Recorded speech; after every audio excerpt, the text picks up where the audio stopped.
The earth has turned back to its natural state. Most of humanity was wiped out in the explosion. All that survived had run for the mountains, leaving cities behind to crumble.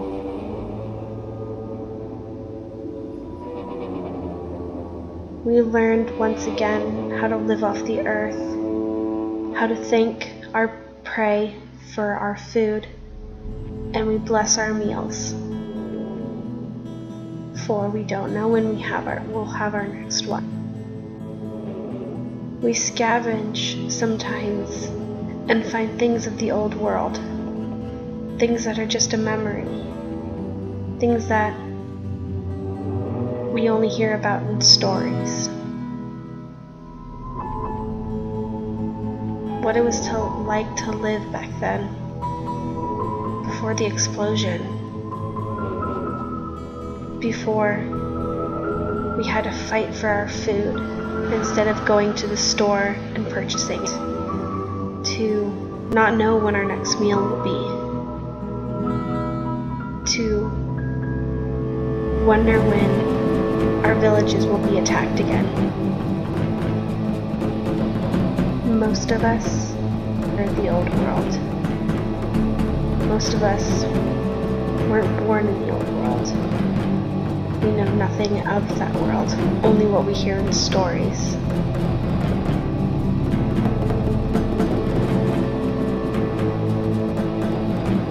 Now you must be tough and swift and good with a weapon, because without your weapon, your good is dead.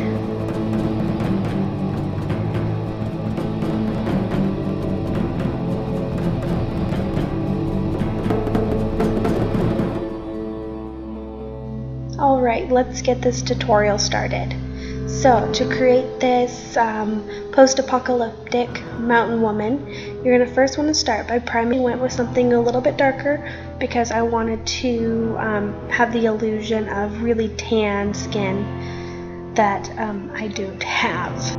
Make sure you apply powder when you're finished applying your foundation to set everything and make sure everything stays in place. I'm skipping concealer today because I do want that illusion of having baggy eyelids or baggy under eyes, to have that appearance of obviously being tired. I'm also sick, so I have to apologize for my voice.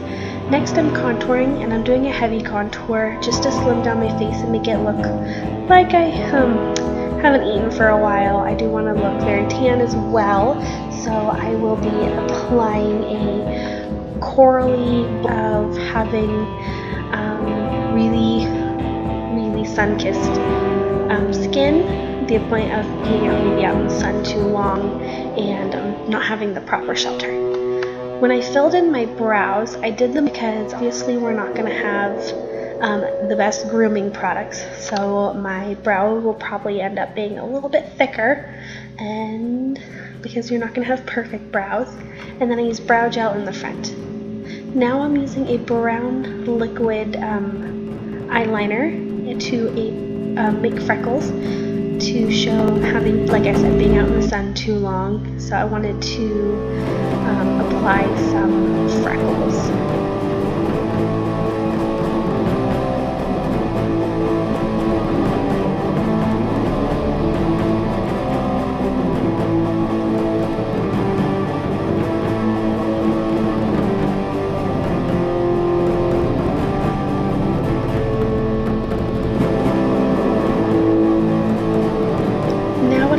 Is applying a black cream shadow eyeliner to my lids and around, make kind of like a mask.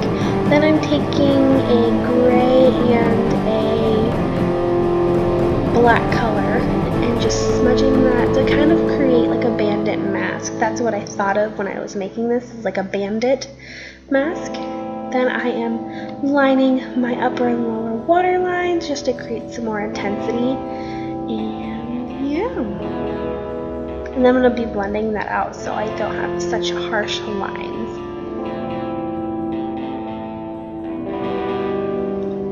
I'm taking a liquid liner and creating dots. Just do some more like tribal marks, I guess.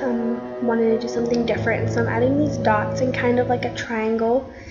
You'll understand. So what I did is I think I took 7 rows and kind of formed it into a triangle. As you'll see, it's forming a little bit. I was just playing around. I didn't have any specific order that I was doing this in. This is just kind of how it turned out.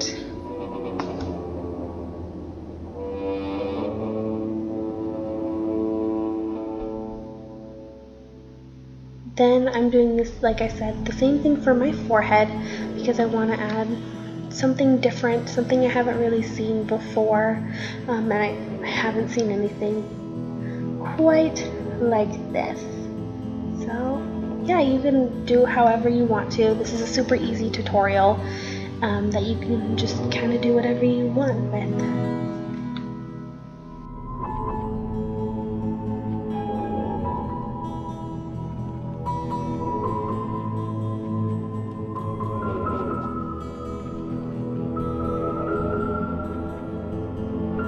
This is optional, but I applied mascara just because I felt really uncomfortable if I didn't.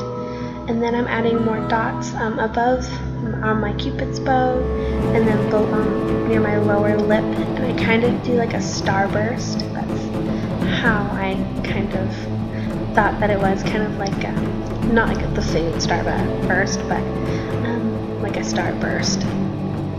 And yeah, you can add as much as you want. Now I'm going in and making scars. So what I did is I took some red body paint and kind of outlined what I wanted my scar to look like. I kept them very simple. And then I went in with a tan body paint, close but not quite the color of my skin tone, and blended that out. Blending is key when it comes to making scars. Then I'm taking a deep brown, and this is going to help make some depth. And I'm putting all of this on one side, the same side, so I can create depth in like one area. And again, you want to blend out. Taking a white on the opposite side, and this is going to highlight and really make your scar stand out on, like I said, the opposite side of where you were doing all of your shading. And I'm blending as I go. And that concludes my tutorial. Like I said, this was super easy. I really hope you enjoyed it. It was fun to make, and I hope to see you guys in my next video. And if you have any questions, please feel free to contact me. Alright everyone, have a good rest of your day. Make sure to like and subscribe, and I'll see you in my next video. If you have any more suggestions that you would like to make, that you would like to see on my channel, please feel free to comment down below. Alright, I'm really leaving this time, guys. Alright, bye.